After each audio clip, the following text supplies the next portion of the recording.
de introducción, vamos al siguiente informe que hace referencia precisamente a una charla brindada por nuestro próximo invitado. Voy a empezar a hablar sobre educación. A mí una de las cosas que más me indigna y que me fui dando cuenta con el tiempo es la cantidad inconmensurable de tiempo que no va a volver.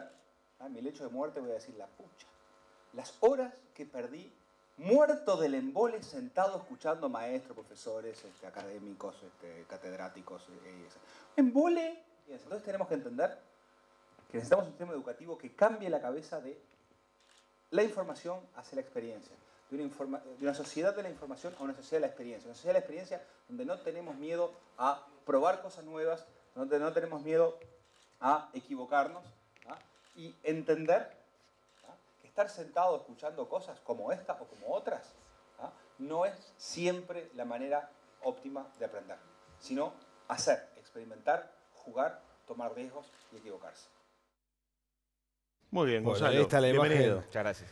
Interesante lo que planteas, porque hace referencia a un modelo de educación que aquí en el país todavía no se ha instalado o no se lleva a cabo. Distinto grado, pero es un problema a nivel global. O sea, básicamente, a nivel global se sigue con una inercia de lo que pensábamos que nos servía y nos sirvió durante mucho tiempo en la educación y el mundo ha cambiado bastante, la economía ha cambiado, la cultura ha cambiado y lo que necesitan los jóvenes ahora es un poco distinto a lo que se necesitaba antes. Entonces, en educación siempre hay una inercia muy grande y seguimos haciendo cosas a veces sin cuestionarnos, ¿no?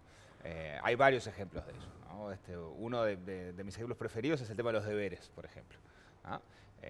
No sé si sabían, pero Francia, por ejemplo, el año pasado prohibió los deberes. Inglaterra le dio libertad a los maestros para que pusieran o no pusieran deberes.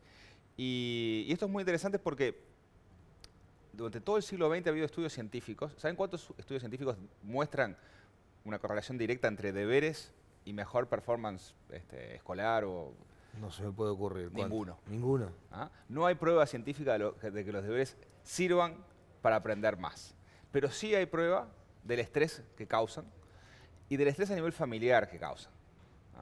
Un estudio que se hizo en Estados Unidos con centenares de familias mostró que en los primeros 20 minutos que llega el padre o la madre en la noche a la casa después de trabajar, de las primeras cosas que se hablan es ¿hiciste los deberes? Y eso todos los días, constantemente, o sea, las primeras cosas que se dicen los padres a los hijos es ¿hiciste los deberes? Sí, me parece estar escuchándolo ahora. Sí, sí, bueno, sí, ¿ves? Vino un Todo el flashback. mundo que entiende. Vino un flashback. En Entonces- el túnel del tiempo me meto y... Entonces genera, o sea, problemas en la dinámica familiar, no tiene impacto probado. En el liceo un poco sí, pero en la escuela, o sea, no hay prueba científica de que Aquello de funcione. sentarse en familia a hacer los deberes, Claro, que te bueno. lo aconsejaban también como una cosa pedagógica. En realidad genera más estrés de lo que ayuda. Hay otras cosas que se pueden hacer. Estoy hablando sobre todo de deberes escritos. Mandar cosas a leer o algunos otro tipo de actividades, sí, pero estoy hablando de deberes escritos, de pruebas. Y uno podrá decir, bueno, la ciencia me dice que por lo menos no hay prueba de que ayude. El sentido común me dice que molesta a la dinámica familiar, genera ansiedad, genera crisis.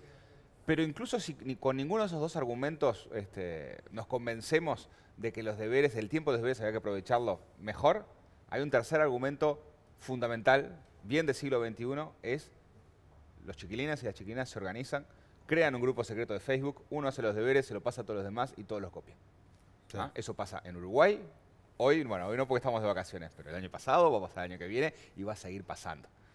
¿Tá? Entonces hay que replantearse, esto es un ejemplo simplemente de algo que venimos haciendo porque siempre se hizo y con argumentos de, bueno, pero eso te sirve para organizarte. Ahora, cualquier actividad que yo haga, cualquiera, quedarte sentado 6 horas quietito así, te entrena para algo. El tema es plantearnos realmente qué es lo que queremos enseñar, para qué queremos enseñarlo. Lo que pasa es que la inercia a la que haces referencia ya viene implícita en lo curricular.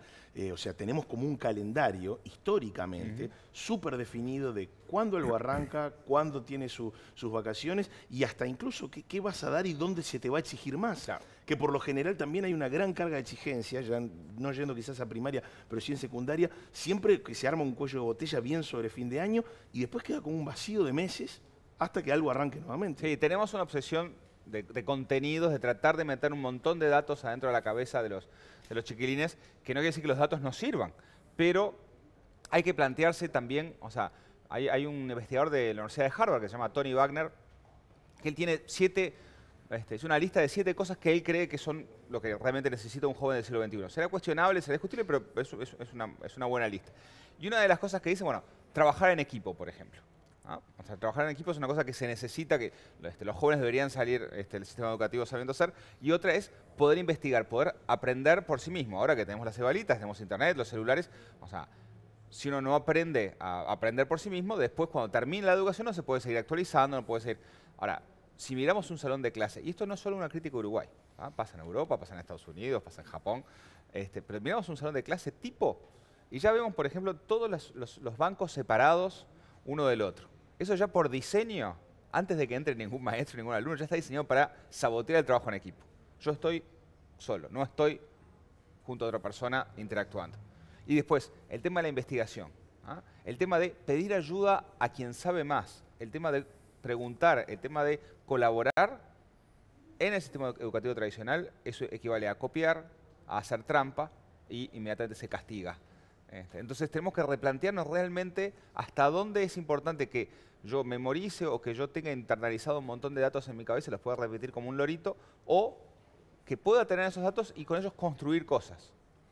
¿Qué es más importante? ¿Sacar una buena nota o tener a fin de año un proyecto o algo para mostrar, para compartir, algo tangible, en vez de un montón de notas que yo, por ejemplo, como antiguo empleador, yo antes era empresario, o sea, a mí que me viniera alguien con un montón de notas, no me servía de mucho. Ahora, si alguien me venía con una carpeta diciendo esto es lo que hice, esta es mi experiencia, entonces ahí es una cosa mucho más importante. Ves el trabajo. Acá se habla mucho, ante toda esta crisis de educación, de falta de motivación, de que los jóvenes están motivados y los docentes tampoco están motivados como para, a su vez, motivar al alumno. Pasa un poco por lo que decías, bueno, aquello de lo aburrido, lo tedioso. A ver, no es por ser complaciente, o sea, el tema de hacer una educación más entretenida no es para divertirlos porque a ver, los adultos a los niños ya les tenemos mucho miedo y somos muy complacientes, ¿no? Las últimas décadas, sobre todo con los índices de divorcio y todo eso, los padres siempre esa cosa de, bueno, voy a tratar de suplir lo que no puedo dar por este lado con cosas más materiales o con permitir. No viene por ese lado. Lo que sí es el tema de, o sea, ser conscientes que la motivación no es algo que se polvorea arriba de nadie, ¿no? O sea, los chiquilines tienen motivaciones internas, tienen necesidades, tienen cosas... pensemos en los liceales, que es donde hay más deserción, ¿no? A ver, pensemos, por ejemplo, ¿qué quiere decir enseñar literatura? Enseñar poesía, ¿no? Enseñar poesía. Quiere decir que yo te enseño un montón de poemas de señores del siglo XVI o XVII, ¿no?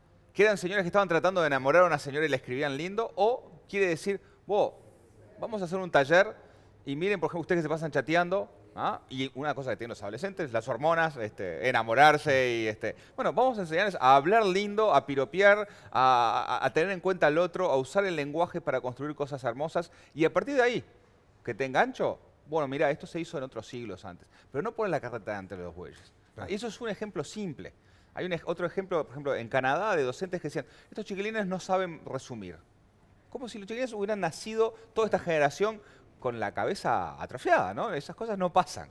Entonces, ¿qué hicieron? En vez de mandar tu resumen de algo, yo qué sé, desconectado de la realidad de ellos, primero buscaban un material que les interesaba, pero después lo interesante es, no les decían hagan un resumen, les decían, cada párrafo resúmanlo en 2 tweets o en 2 SMS.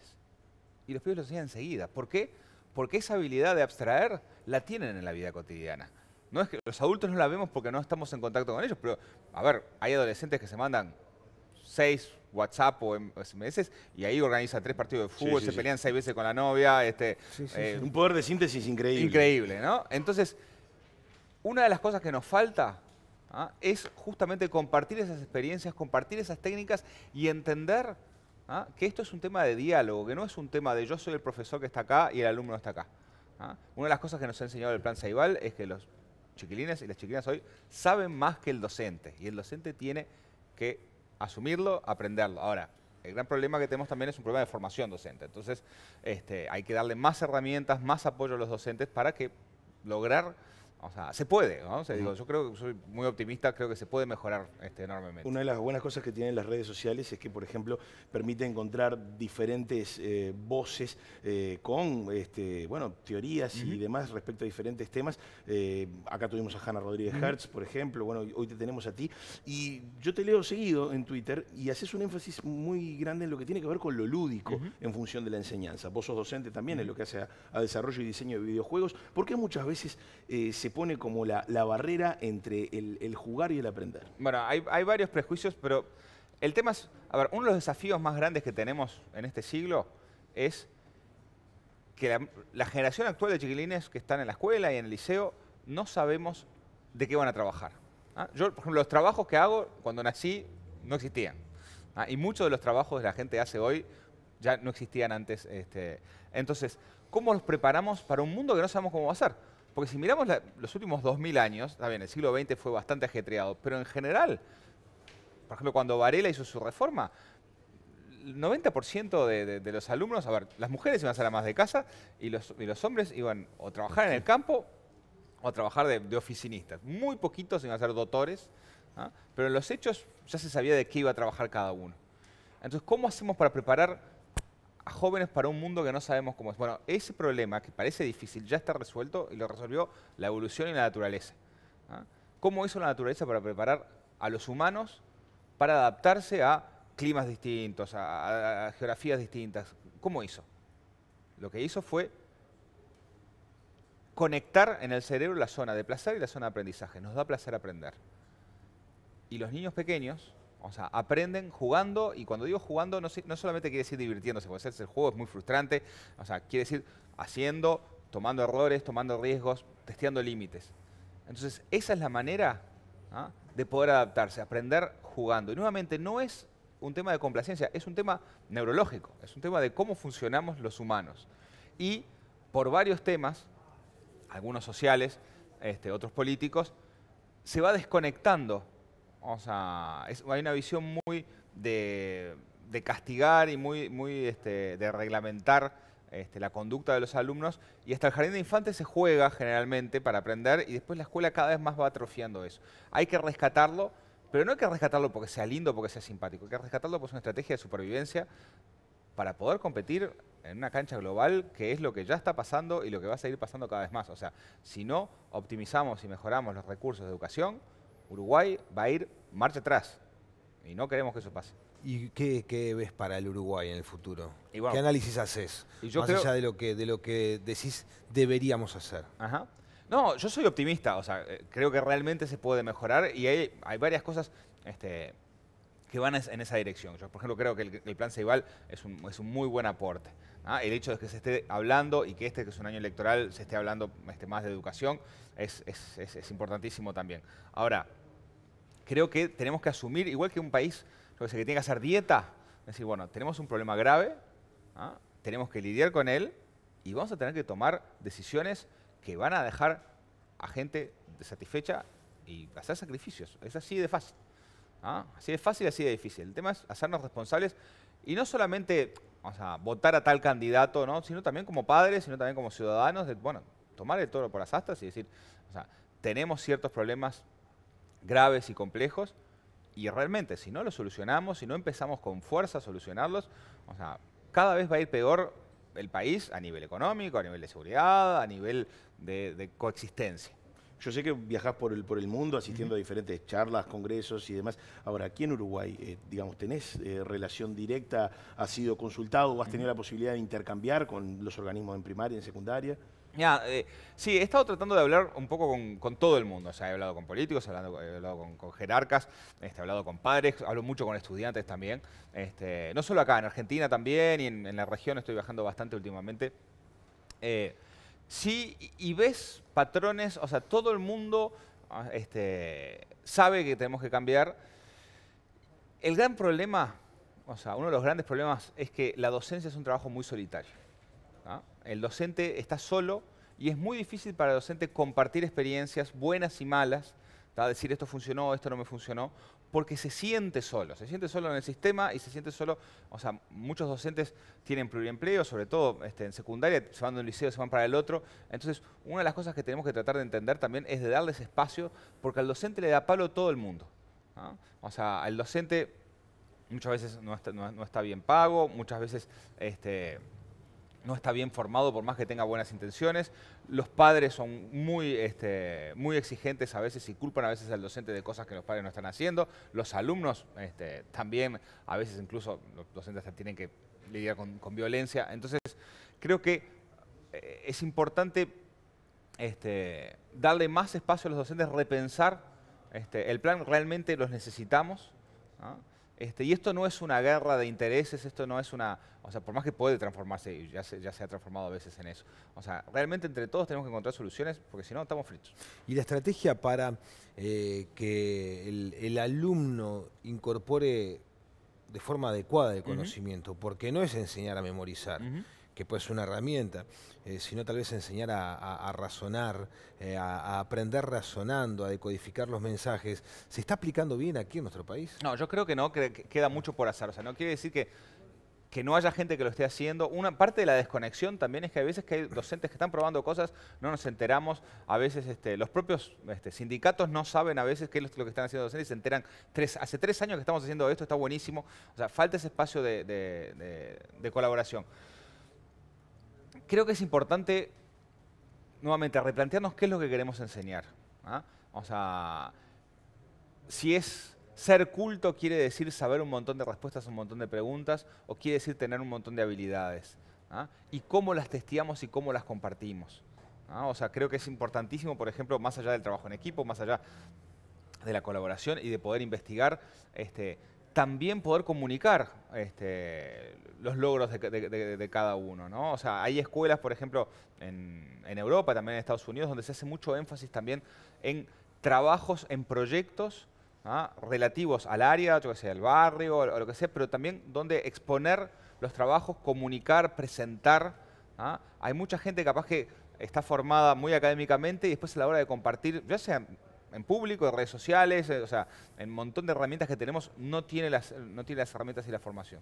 Entonces, lo que hay que hacer, creo, es un debate, por un lado, de qué es lo que queremos enseñar, y por otro lado, importantísimo, descentralizar y dar más libertad, ¿tá? La Constitución garantiza, pero en los hechos eso no se cumple, a los padres a elegir la manera de enseñar a sus hijos.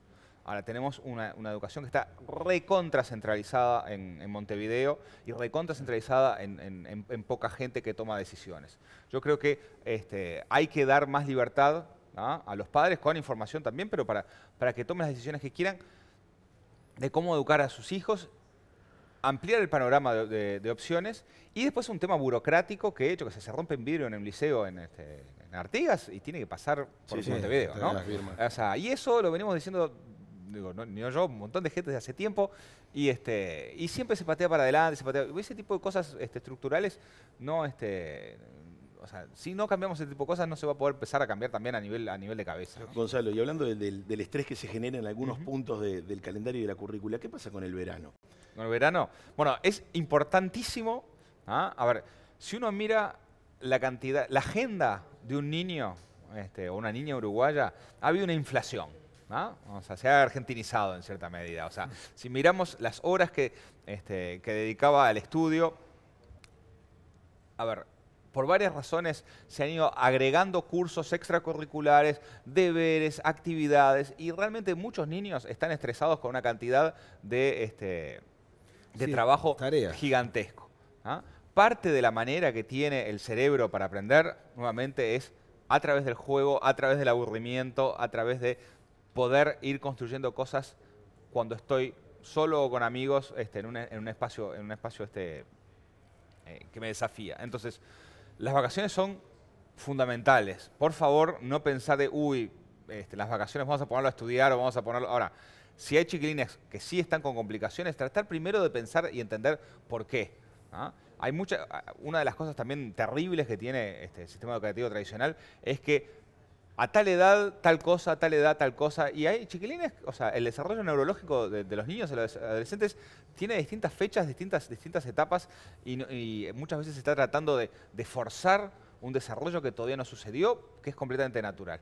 Entonces, lo que digo es no pensar curricularmente, pero sí desafiar a los chiquilines con actividades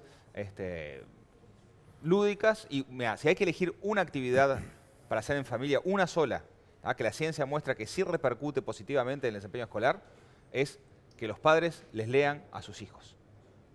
Que les lean cuentos, que les lean antes de dormir, que les lean durante el día. Esa actividad, si hay que elegir una cosa, yo soy padre, ¿qué es lo que puedo hacer para mejorar el desempeño de mis hijos? Eso, leer. Y segundo, debatir en familia, discutir, lo que sea. Sea fútbol, sea política, sea lo que sea. Debatir críticamente en familia, dejar opinar, escuchar, dar opciones. Enriquece. Eso ayuda enormemente a los chiquilines a desarrollar su intelecto y después repercute positivamente en la escuela. Sé que estamos cerrando la nota y le pido permiso a producción para meter una cortita que tiene que ver con el contenido que vamos a abordar en minutos tras la pausa. Y no tiene que ver necesariamente con educación, aunque está correlacionado. Tiene que ver con redes sociales, que es algo sobre lo que yo te he escuchado en alguna conferencia, en el Social Media Day, y también sobre lo que eventualmente escribís. En un ratito en el móvil va a estar con nuestra compañera Marianela el actor Diego Del Grossi, que tuvo un accidente de tránsito en enero y del que se fueron conociendo datos de ese accidente conforme avanzó la pericia. Sin embargo, a pocas horas y sin tener datos concretos sobre lo que había ocurrido en el accidente, de lo que vamos a hablar en un ratito con el mismo implicado, en las redes ya literalmente se le estaba haciendo un escrache cibernético de proporciones enormes. Un auténtico linchamiento que no tenía que ver con conocer realmente los datos y sacando un montón de conclusiones que realmente asustaba y resultaba espeluznante ver hacia dónde se podía llegar a volar la cabeza del usuario. Y no eran niños, eran adultos. Y no eran niños, Sí. Eran adultos. Bueno, cuando vienen tecnologías nuevas, como dice el Hombre Araña, con gran poder viene gran responsabilidad. Son tecnologías nuevas que no hemos podido saber dominar todavía. Estamos en ese proceso como sociedad. Y justamente, una de las cosas para las que sirve la educación formal es para aprender a lidiar con problemas y con cosas jorobadas, ¿no? Y una de las cosas, a ver, los niños si fueran buenos por naturaleza no habría que educarlos. El ser humano, no quiero hablar de los niños, sino del ser humano en general. Tenemos que, una de las cosas importantes a debatir, ¿qué es lo que queremos enseñar? Bueno, una de ellas es cómo nos comportamos en redes sociales y cómo nos comportamos socialmente. Y la mejor manera, o sea, a los chiquilines les va la moto enseguida en las redes sociales, ¿no? Bueno, hablar de ese tema, formar a los docentes para que tengan más experiencia en ese tema, lidiar con los problemas de qué pasa si, yo qué sé yo, o sea, no solamente tiene que ser un video sexual que está, o sea, puede haber bullying con un video o una foto, o sea, de un contexto mucho más neutro, pero igual destrozarle la vida a uno de los alumnos. Entonces, una de las cosas que tenemos que ver es cómo enseñamos. Yo siempre digo,